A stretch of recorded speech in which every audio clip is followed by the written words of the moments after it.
All right, everybody, welcome back to another episode of We Are Already Free. My name is Nathan Maingard, and it is a pleasure to be here with you today.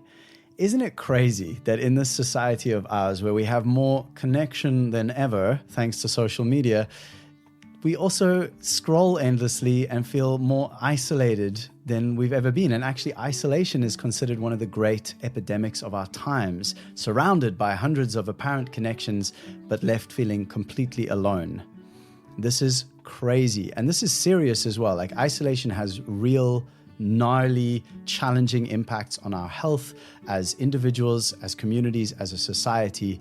And this really matters. So today we have a magnificent guest who's going to help us to discover a practical 4-part formula that can cut through the noise and actually go beyond the surface of relating, get into the depths. How can we build genuine connections, satisfying that actual deep human need for real connection, even if you've always felt like the odd one out and you don't fit in, etc. Our guest today is Dr. Adam Dorsay, who has spent years studying what makes connection real and lasting. He's written a best-selling book on connection, given multiple TEDx talks about many epic topics like emotions and friendships, hosts the award-winning Super Psyched podcast, and what makes his work extra special for us today is his focus on helping people to move beyond surface-level interactions to find genuine, meaningful connections. So he is here today to share with us insights from his new book, Super Psyched, which is about unleashing the power of the 4 types of connection so you can live a life that you love. Let's go. What a pleasure to have you all here today. Thank you for being with us and welcome back to We Are Already Free. Hear the words, we are already free. What comes up for you? Acceptance. Change. A shift in awareness. Human beings are so powerful. There's so much more. Everything is love behind it. Breaking the chains of your own mind. That which remains. Nature. Getting out of the matrix. We're sitting on the treasure and it's already unlocked. We are already free. You're free. You are a walking map. Have always been free. You are always free. Already free. We are already free.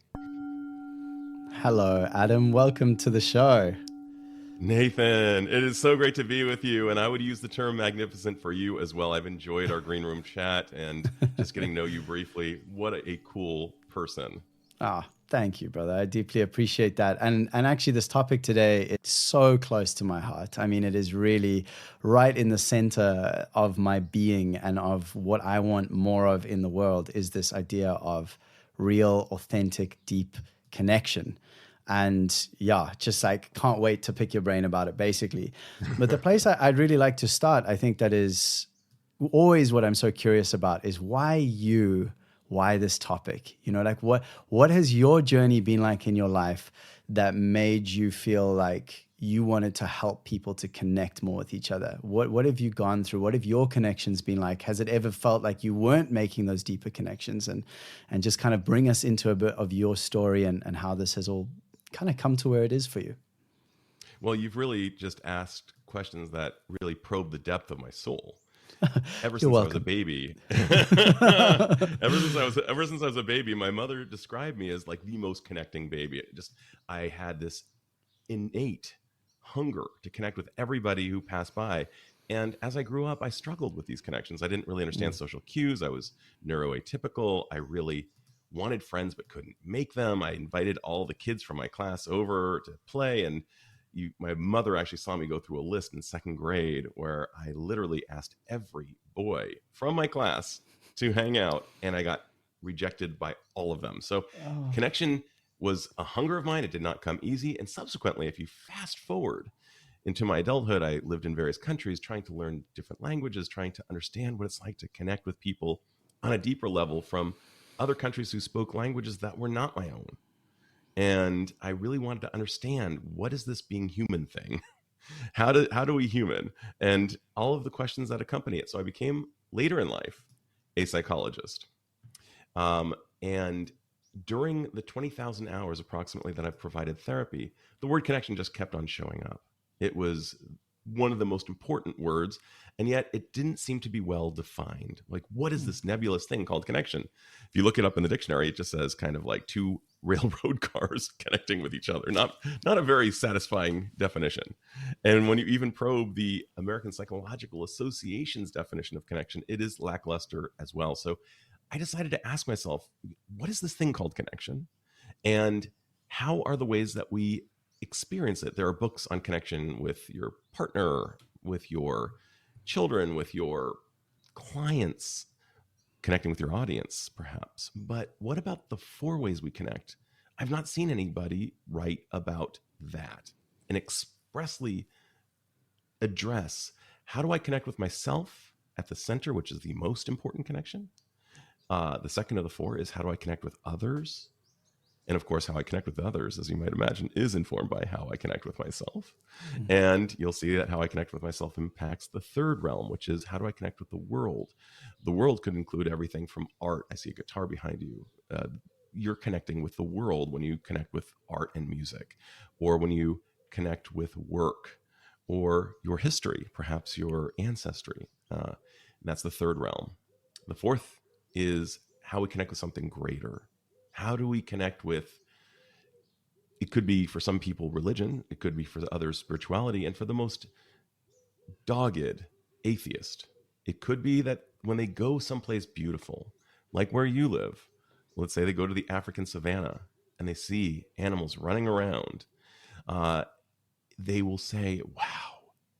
And they will feel a connection to something greater than themselves. Like, wow, this place called Africa, where my man Nathan lives, has evidence of something that precedes me by so many thousands of years. And this is how we've been. And it brings us back to something greater. So something greater could be a host of things, but awe is a big one. There's been a lot of psychological research on awe, AWE. It seems to actually incur the same wonderful effects on our brain as psilocybin without the psilocybin.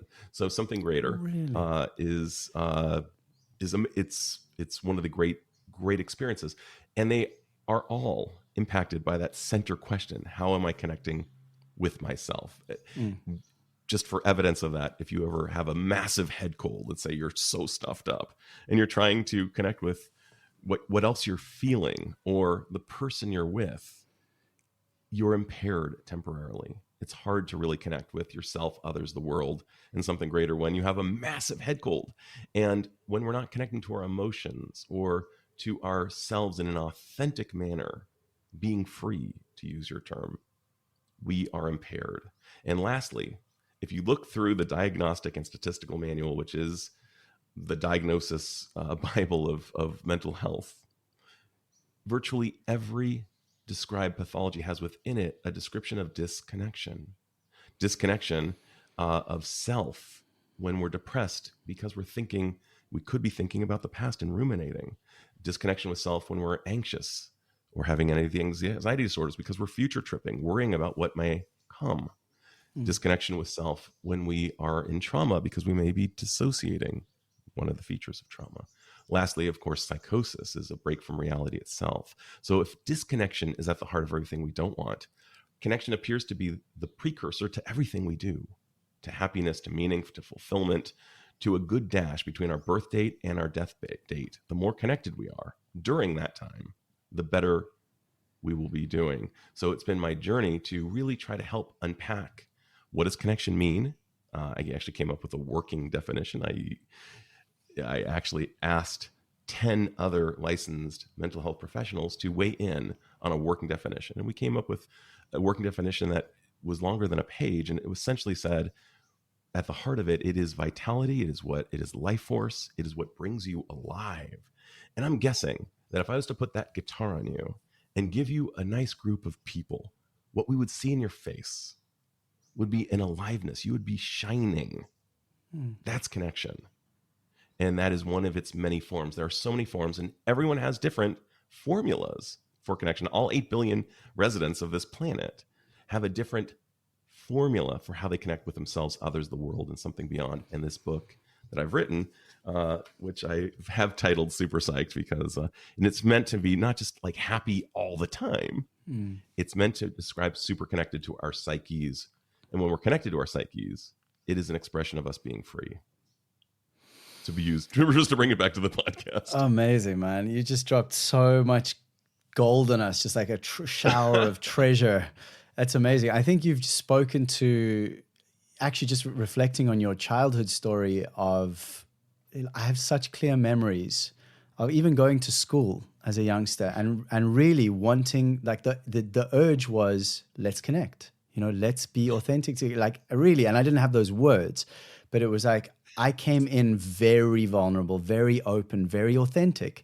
And I got absolutely battered for that. So like the bullying, getting locked in the lockers, all those fun things that happen to the sensitive ones and the ones who haven't worked out the shell. And what then happened, which I'm sure you're incredibly familiar with through your work and what so many of us are familiar with through our own lived experiences, is I went, oh, I guess there's something wrong with me.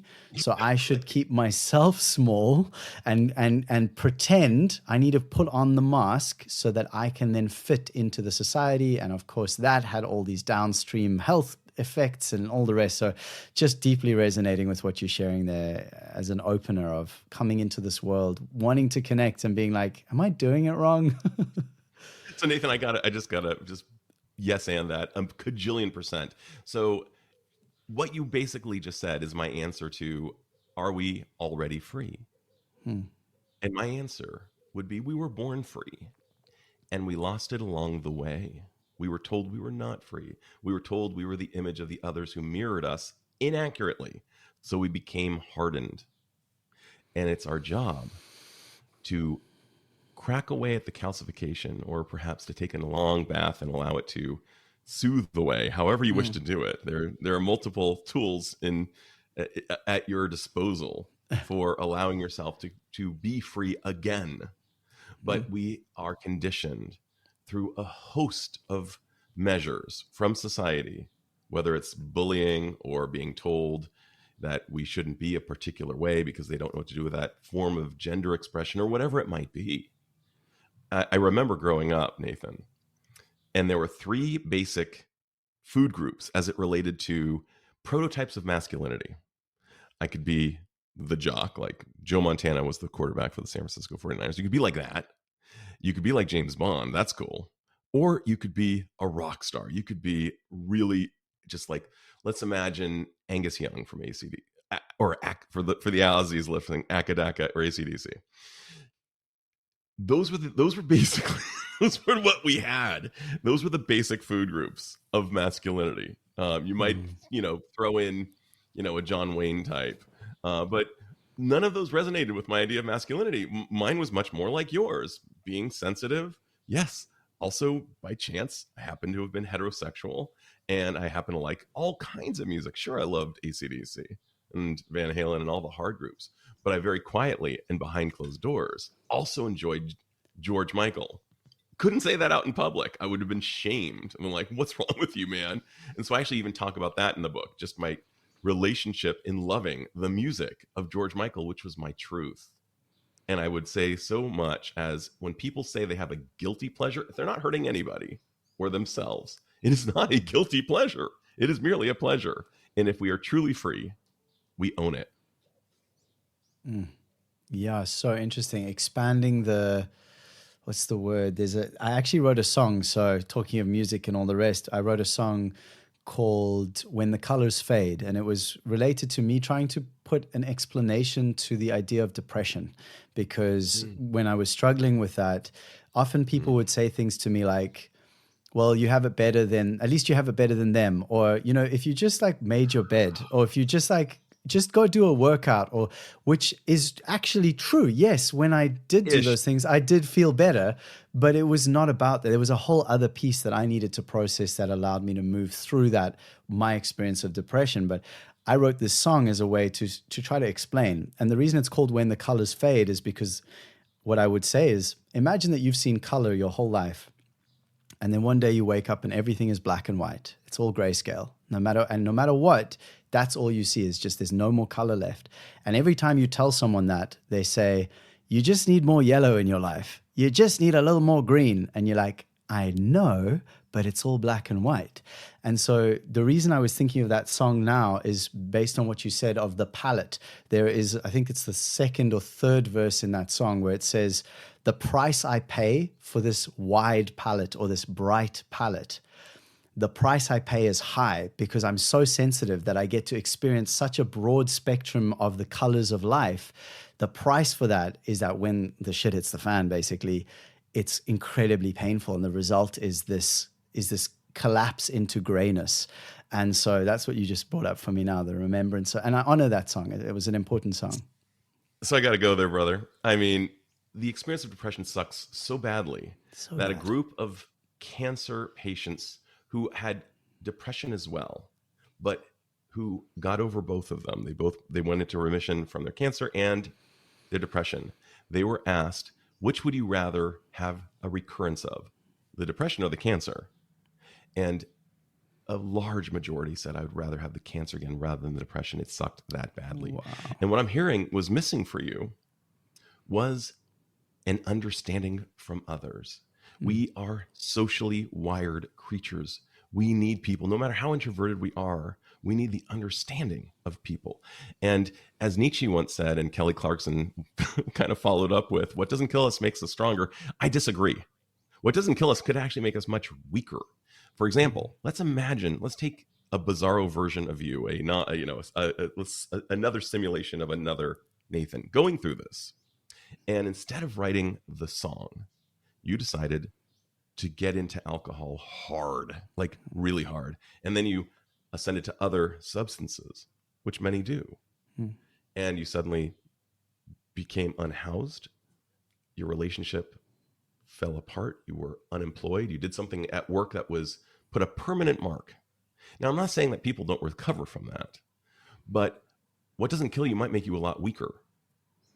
But it depends on how you cope. And your decision to prescribe yourself a song to be understood, it was an acting out from my vantage point. This may be a little presumptuous of me to even try to interpret what you were doing, but it seems to me that you're writing the song, and please tell me if I got this wrong or if I'm off in any way, but writing the song was an attempt for you to say, folks, this is my felt experience. Don't tell me about yellow.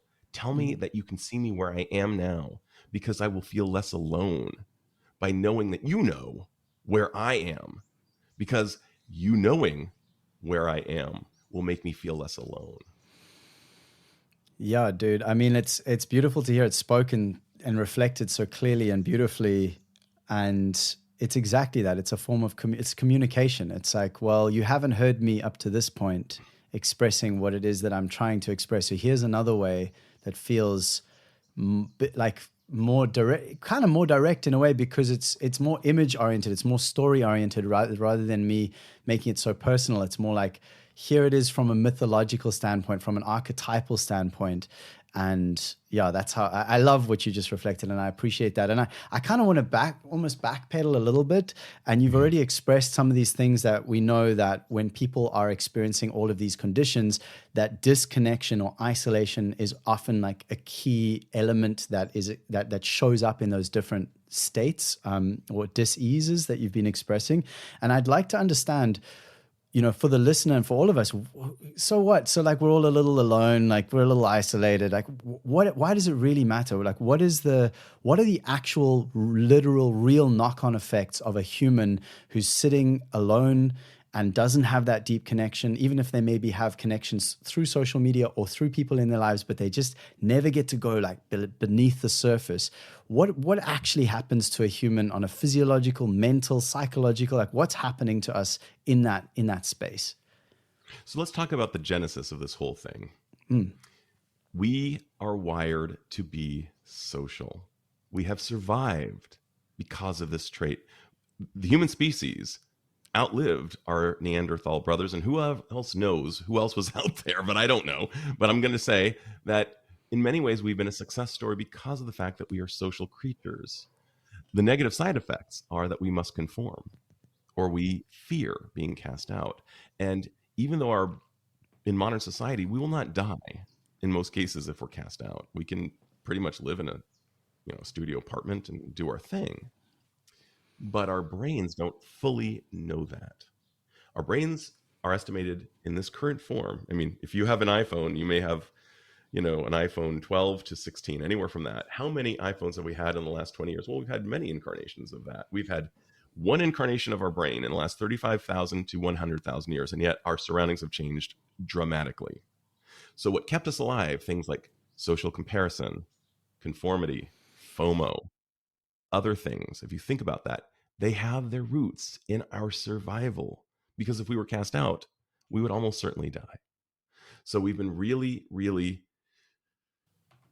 primed to listen to social cues and to lose ourselves in that process. Now, if we are able to tap, and one of the things that we lose, by the way, is our ability to articulate our own emotions.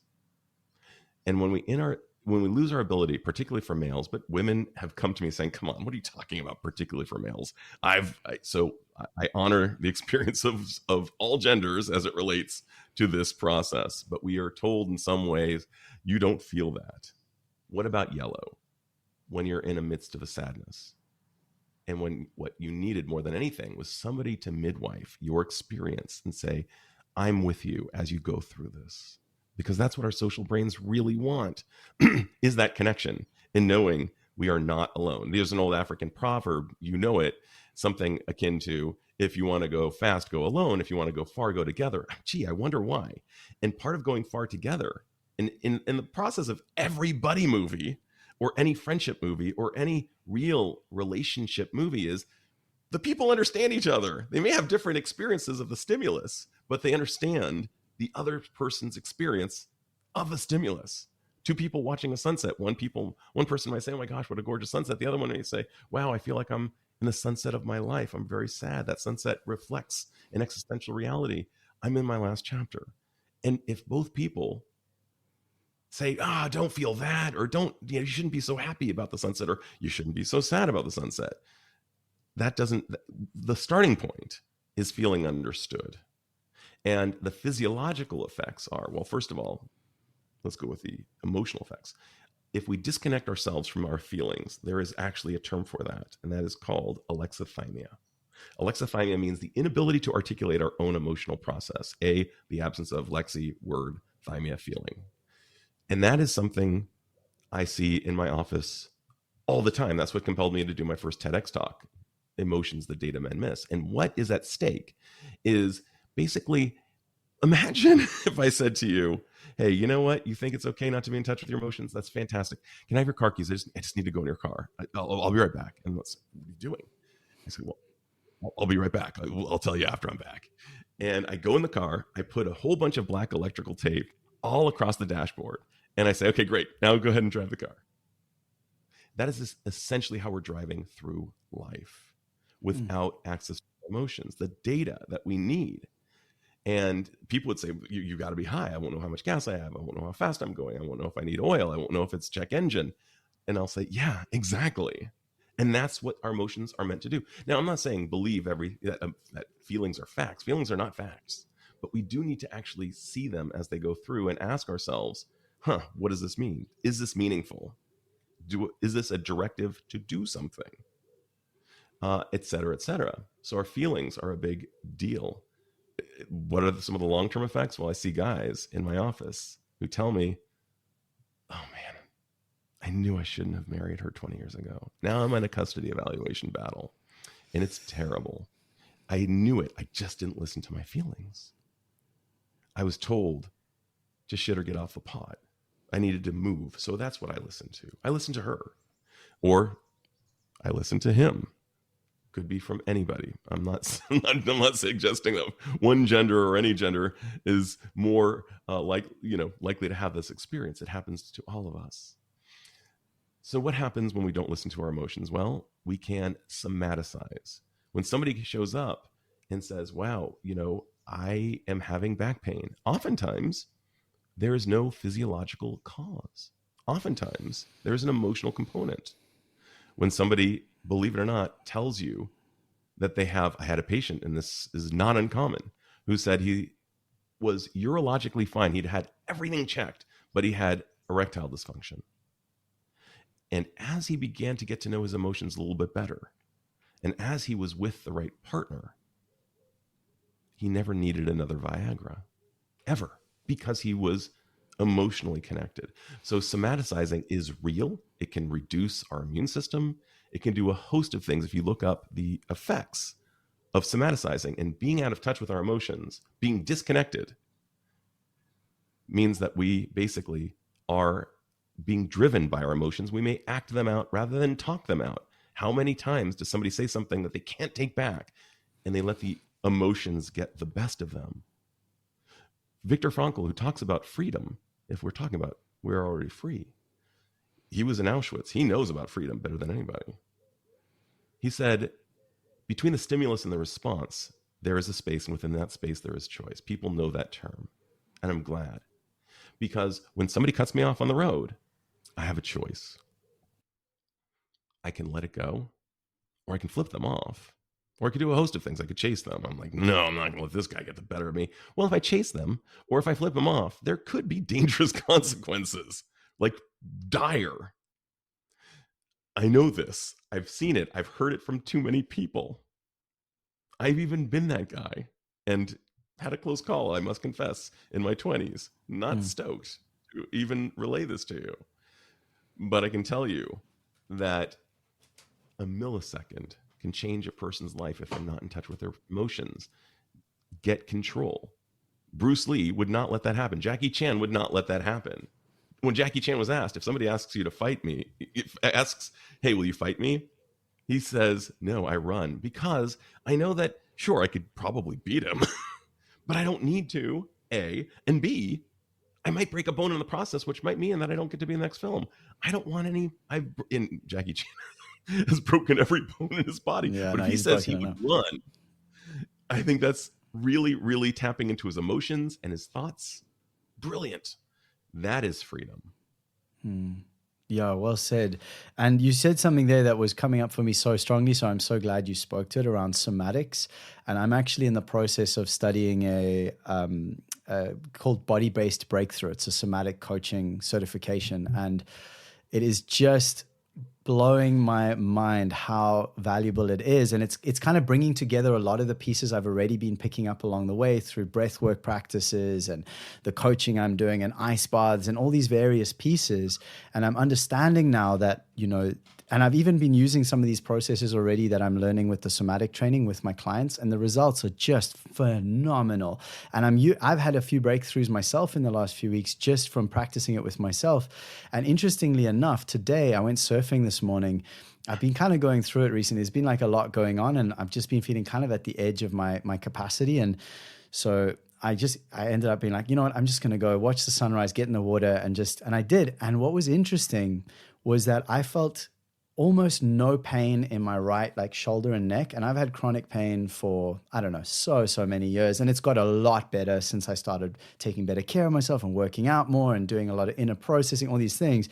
But I noticed, and it's a noticeable shift since I started doing more somatic work in the last month or so, where I could paddle in the surf and just be like, I am not feeling inhibited in that part of my body right now, which is almost unique in the last like 10 plus years of my surfing life.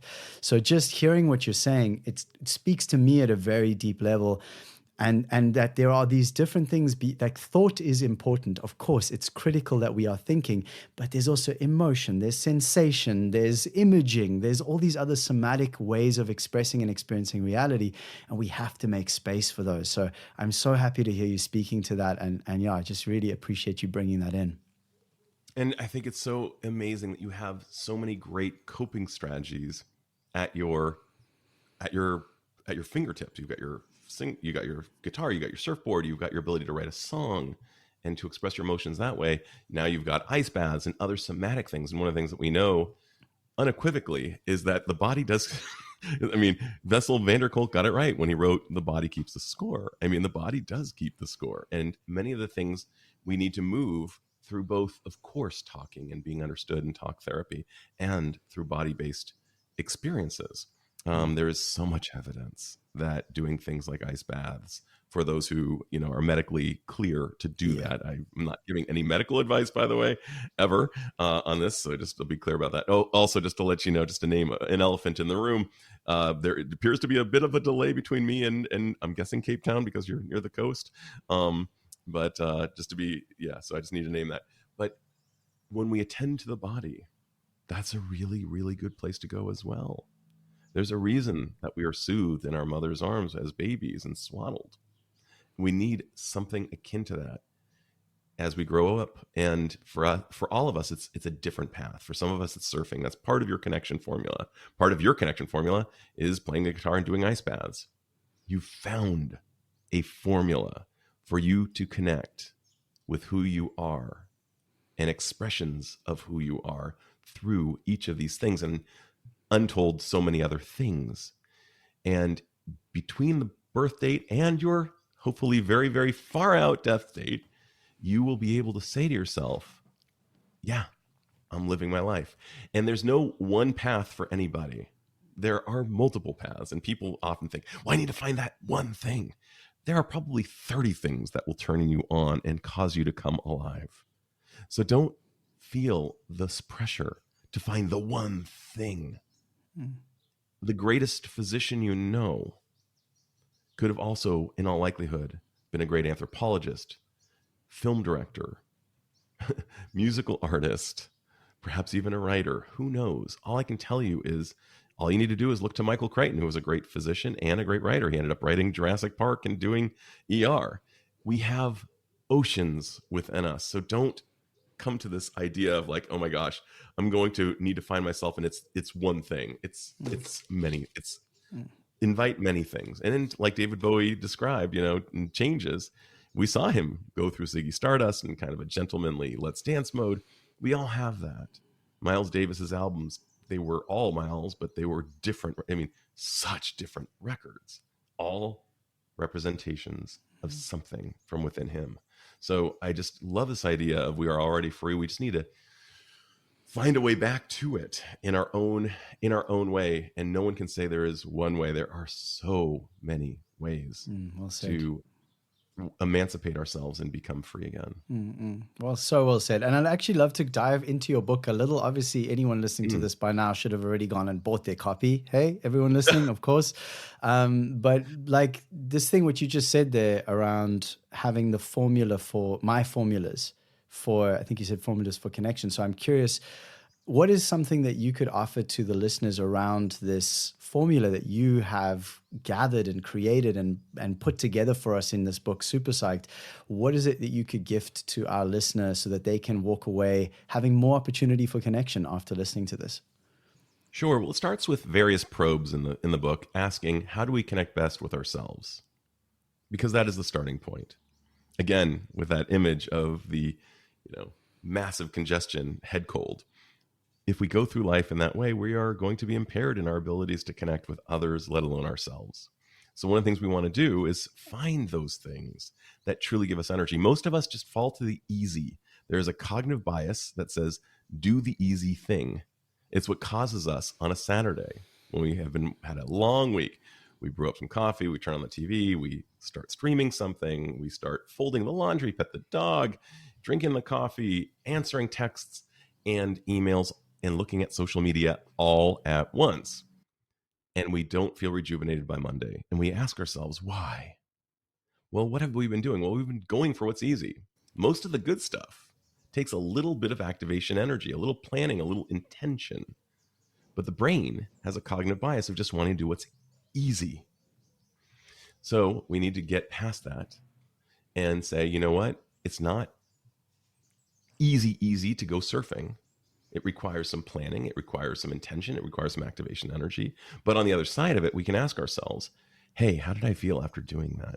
What is my post-activity rating of this experience? That is a good sign. Or when we connect with friends, how do we drive away from those experiences? And I have a whole thing on friends because friends are a really big part of how we feel connected. Do we feel well mirrored? Do they give us time to hear ourselves? A lovely, actually, psychotherapist from, I believe, Cape Town, Dr. Hugh Grubb, conveyed to me a quote from Donald Winnicott, who was a British psychoanalyst, who said one of the greatest things I've ever heard. And that is, psychological health can be demonstrated by one's willingness to share themselves fully and to take in the experience of another person fully. That upload and download. So I find that absolutely fascinating and true. And I give a salute to Dr. Hugh Grubb for saying that to me. He now resides in Silicon Valley, so you've got a fellow countryman out here. Nice. But the other cool thing here is that we get to discover what brings us alive, what gives us life force. And I'm not suggesting that we should never stream video, drink coffee, go on social media. But one of the things that I believe from the bottom of my heart and from the research is that we need to have more experiences of what's called flow. We need to challenge ourselves in some way. Flow comes from, it's a heady concept that comes from Mihaly Csikszentmihalyi. He basically found that when people are totally immersed in a thing, when they're doing something, for example, for 4 hours and it feels like under an hour has passed because you're so challenged in doing that. I'm guessing that when you're out there surfing, time goes by like that. Oh, yeah. And I'm guessing when you're not challenged and you're doing something super boring, 1 hour can feel like 4 hours. We need to spend more time creating, less time consuming. And so, yes, while social media is great for a particular purpose, perhaps, I would say use it. Don't let it use you, because it wants to use you and it will use your life force. And you will engage in such things as social comparison. Oh my gosh, look at how great their lives are. You're going to feel crappy about yourself. One of the best ways to feel bad about yourself is to compare yourself to others, especially believing they're outside and not knowing they're inside, because we don't know in that photo of the person looking like they're living their best lives, waking up and doing cold bath, doing all the things in Bali. I'm living my best life. You might feel envious or lacking. Well, here I am, living, quote, an ordinary life. One of the things we know for sure is that what people post on social media tends to be somewhat false. We don't know what's going on behind that picture. And it doesn't really matter. But what does matter is that we are actually doing stuff that is meaningful to us, gives us flow, allows us to have challenge, and that we engage in gratitude for what we have. I rolled up in my first brand new car, and I could look around my block and see way better cars in terms of the sticker price. 2X, 3X. I live in Silicon Valley. People have nice cars out here. My car is fine, and I love it. But it's my job to appreciate that car, and what we appreciate appreciates. And every time I hit the ignition on that car, I think to myself, authentically, I love this car. And every time I drive this car, because I actually put on new tires, I got rid of the OEMs, I think to myself, what amazing tires. And I do that with the people in my life and the pets in my life. I appreciate them. I do it with my profession.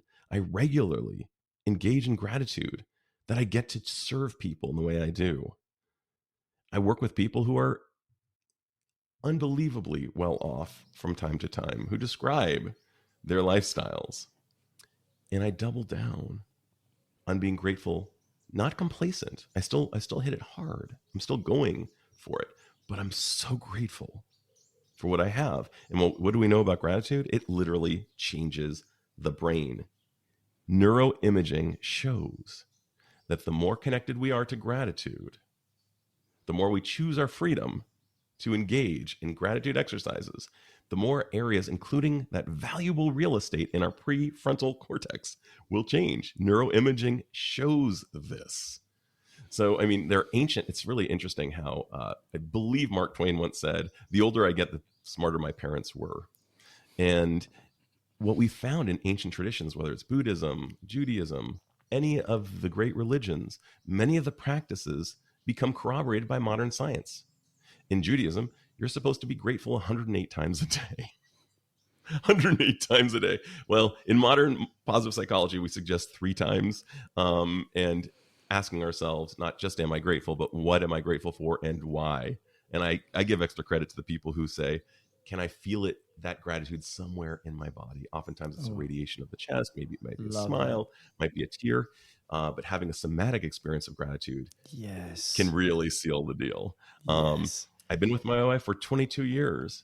People would think I've been with her for a week because for me, every day, she will hear something. I mean, does she know she's adored? Yes, she knows she's adored. And it's authentic. I adore her. And I let her know it in multitude of ways.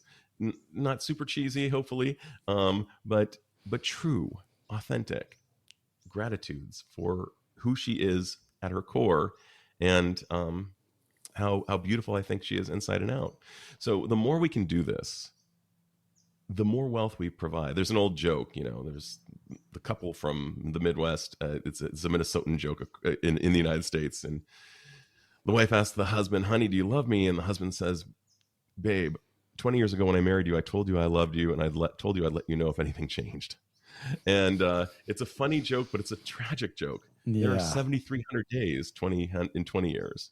For 7,300 days, this man could have told his wife at least once daily how much he appreciated her and how much he loved her.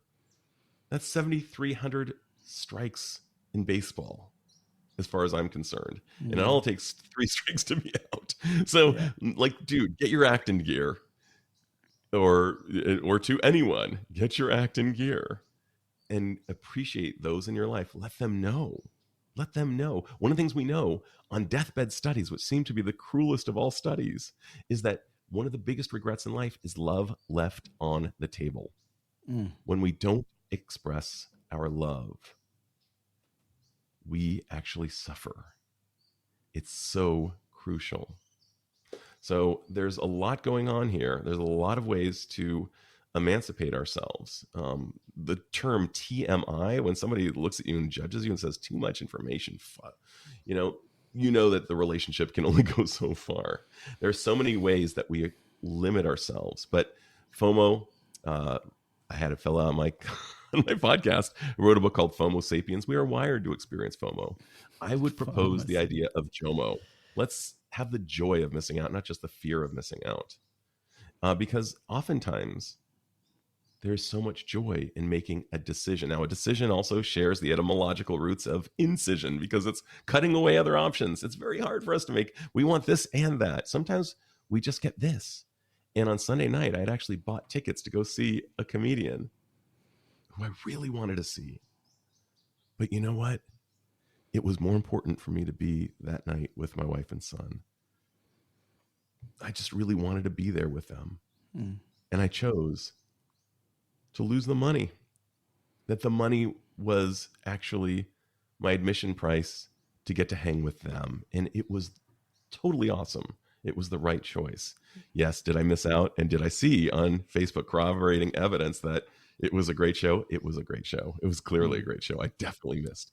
But I also experienced the joy of missing out. I got to be with 2 of my favorite people. And that was really that was my truth that evening. I had thought about it. And I did a cost benefit analysis. I didn't just automatically go, well, I've got tickets, so I'll go. No, I actually chose. And that was my choice.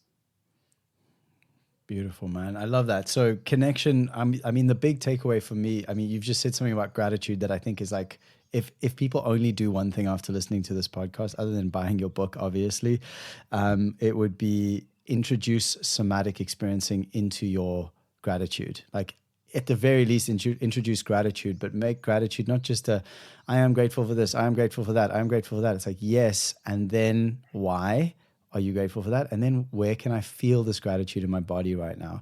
And I think that is such a powerful self-connection. And that really gives you that first part of connection, like you were talking about, the 4 types of connection, the first being connection with self. And from there, that creates that foundation that can then grow into connection with all those other aspects. And so I absolutely love that. I'm curious if there's anything else, we're coming to the end here, and really like anything that you would want to leave our audience with. You really have already spoken to, are we already free? But if you'd like to, I feel like you've covered it so much, but when you think of we are already free, if there's anything else that comes up for you, like what does that bring up?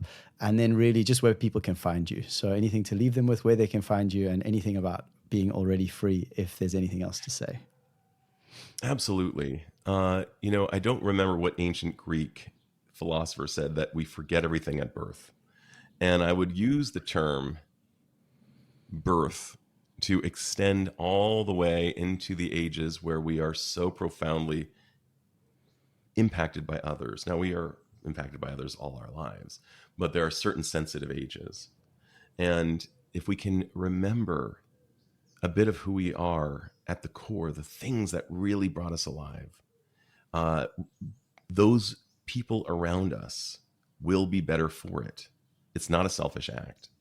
In fact, we know because hurt people hurt people. It's a really good expression. Hurt people end up hurting people. When I'm hurting, I'm more likely to say something that will hurt. And the more I'm connected, in your case, let's say, the more you're connected to your guitar and surfing, ice baths and other things, the more space you have for others, the more likely you are going to be passing along a torch of goodness for the other person to carry. Because we know that when we impact others, they will carry what's called a cognitive afterimage of that experience. Don't believe me? Go to Disneyland sometime and walk by It's a Small World. What will you hear for the rest of the day? You'll hear It's a Small World. Get cut off by some fool on the road who is driving very poorly and perhaps even aggressively and perhaps seemingly intentionally. And then you immediately get home and the person behind the door greets you and you say, I'm in a crap mood. These are cognitive afterimages. We have these afterimages. It's our duty to find a way to get them out of our system in a healthy way so that we can be more available for ourselves and others. And that is the ultimate expression of freedom. Dr. Sonia Lyubomirsky has demonstrated through a beautiful pie chart that 50% of our happiness is attributed to, and this has been replicated through studies, 50% of our happiness appears to be kind of a genetic baseline. Some people were born on the happier side of the bed. Some people were born on the grouchier side of the bed. And that only 10% of our happiness is attributable to current events, to things that are going on in our environment. Of course, barring horrors. I mean, if you're going through, a war zone or something like that, it might be larger. But through ordinary life, and 40% of our happiness is attributable to our intentional activities. So we have at least 40% that we can work with, and we can actually grow it by doing it more. So my wish for people is to take a moment and think and experience and take chances on things. It might not work the first time, but give it a shot. Learning sometimes takes a while. Learning a foreign language, the tuition is looking like a fool for a long time. And having some levity. And one of the things that we know for sure will help any of these activities is self-compassion. Having a kind voice in your ear from yourself is correlated with better outcomes. It's not some kind of what's the word I'm even looking for? It's not some kind of nonsense. It's not going to make you weaker. It's going to make you stronger. The Navy SEALs, which is the most elite force, to my knowledge, in the American military, uses self-compassion because they know they're going to get better and faster results. What? Athletes who use it. I mean, Steve Kerr, the Golden State Warriors head coach, who was on my podcast, said compassion is one of the core values, one of the 4 core values that has led him to win 4 titles and be in the NBA finals 6 times with his team. And of course, as a player, he was in it like 4 times with Michael Jordan. He's amazing. But compassion. So cultivate a kind inner voice. We don't want that. Yes, we've heard the lionized voice of the really tough coach. Let's not do that. Let's have more of a Mr. Miyagi, a Yoda, just think about a Ted Lasso. We want somebody who's gentle and kind, whispering to us, go get him. You missed it this time. You got another shot. So well said. So well said. You've actually I really I'm trying to bring this to a close because we're coming to time, but every time you say something, you're like, oh, I want to take us down that path. But honestly, just as brief an anecdote as I can share related to ice baths is that one of the reasons ice baths have been so helpful for me personally is that the old voice in my head, the critic, never got me in an ice bath once. The voice that goes, come on, just man up, toughen up, get in there. Don't be a fucking idiot. Like you're come on, you're failing. You know, that voice, I'm like, I will not, I just don't get in the ice bath. I just won't do it. The voice that gets me in is when I'm standing next to that bloody cold, near freezing water and I'm terrified and I don't want to do it, but I do want to do it because I know what the outcome is going to be.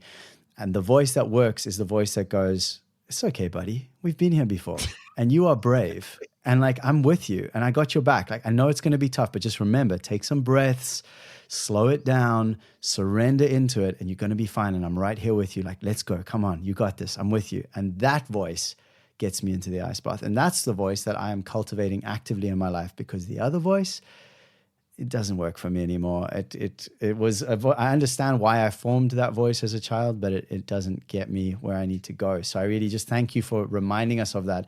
And I actually just want to read out this lovely Raisin who has left a comment on the live stream just saying, looking after oneself, one looks after others. Looking after others, one looks after oneself. So I really just want to say thank you for dropping that in. And I think that's a beautiful piece as we come to a close here. So thank you so much. So, and I agree. I could not agree more with Raisin. And I don't know if it was Rumi or if it was an ancient Sufi, but as I love you, I love myself. And as, you know, just we are so socially connected. Let's use that wiring to our advantage and the advantage of those around us.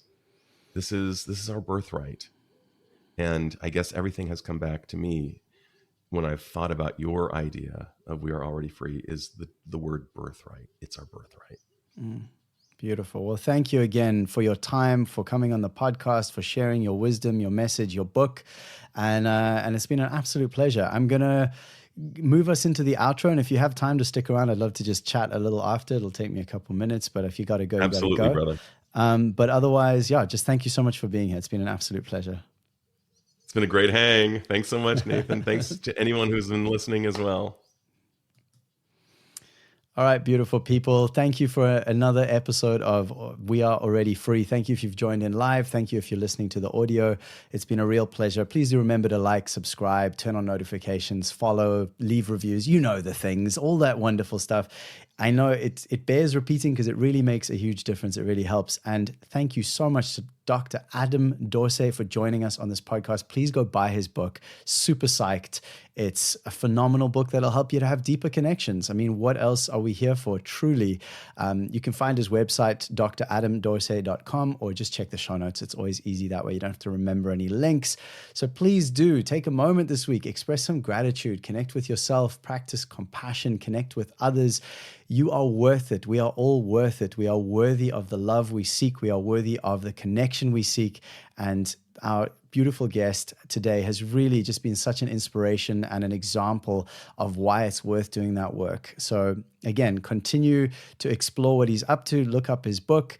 And one of the other things I would just love to share is if you yourself are struggling with that kind of dopamine hit of social media or anything that you're using more than you want to use to avoid those uncomfortable feelings of isolation, of disconnection, I have created a 21-day dopamine detox challenge. It is free, and it's for the people like us, the highly sensitive change makers, the sensitive ones, the ones who are wanting to live in a more authentic, aligned way, and yet we struggle at times to take those positive actions, to make that positive effort, because we're stuck in these patterns and cycles. It happens to all of us. So please do check the show notes or just go to alreadyfree.me/reset, sign up for the challenge.